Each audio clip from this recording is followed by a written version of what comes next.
Welcome to Bias Bash. I'm Julie Banderas. Texas Senator Ted Cruz had a testy exchange with Fox News Sunday host Chris Wallace at Thursday night's GOP debate. Take a look.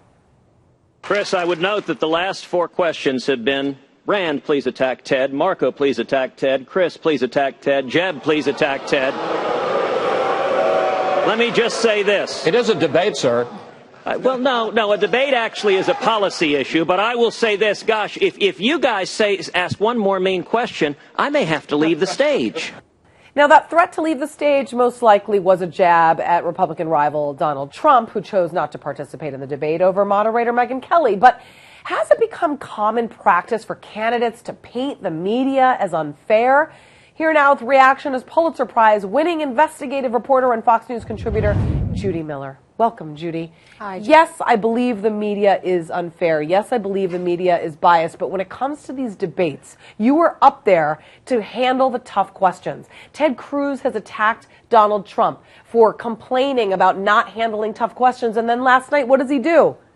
I don't recall the moderators at any point saying, Rubio, attack Ted Cruz. Those words did not come out of their mouths. And not only that, but even the audience booed. Even the audience understood. And it was not a sympathetic boo, like, we're with you, Ted. It was, right. Oh, come on. Come on. Give me a break.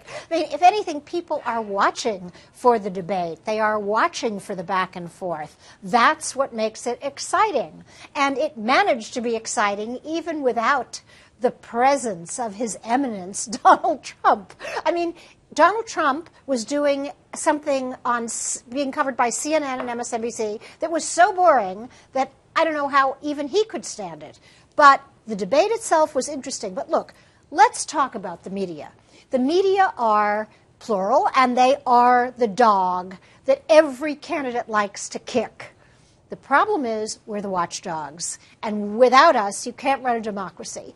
Are some media people overly opinionated? Do they let their opinions influence their judgment or their questions? Yes, but that wasn't what was happening last night. I just find that these candidates have become overly sensitive to the media because after every debate, that seems to be all they want to talk about is that this question was unfair, this question was targeted, Donald Trump didn't like being asked sexist questions. You are running for president. If you say something disparaging about a woman, you better bet your butt that that question is going to come up. If you say something that's insulting to the Muslim population, that is going to be brought up. You have to be held to task. That is our jobs. And then where do these candidates get off actually insisting that they get to pick who asks the questions of them? That whole thing to me is preposterous. They don't. And Fox really had no choice in terms of the independence of its news operation but to say to Donald Trump's demand, we reject that. You can show up if you like, but if you don't, you do not have the right to affect the selection of the person who's going to be asking you the questions, because that way lies the end of democracy. I also just want to point out that Fox stood up to that rather than laying down to that. Absolutely. NBC once stood up to Donald Trump on the immigration thing and the comments that he made about Mexican immigrants, but then he ended up hosting Saturday Night Live because they wanted the ratings. It's not about the ratings all the time. It's about our integrity as journalists. Right. And no candidate now and then. or no guest on a show is going to tell us how to do their jobs and try to skew an interview. And if you try, at least here at Fox, it's going to backfire. Absolutely. And I was very proud of Fox News at that moment for that decision, because I think it was absolutely the right one. And it's really the only one you can make, especially in an era in which people are going to try and use the media for their own campaigns, their own benefit. Be it Bernie Sanders, who actually was complaining for a while that, we weren't covering him enough.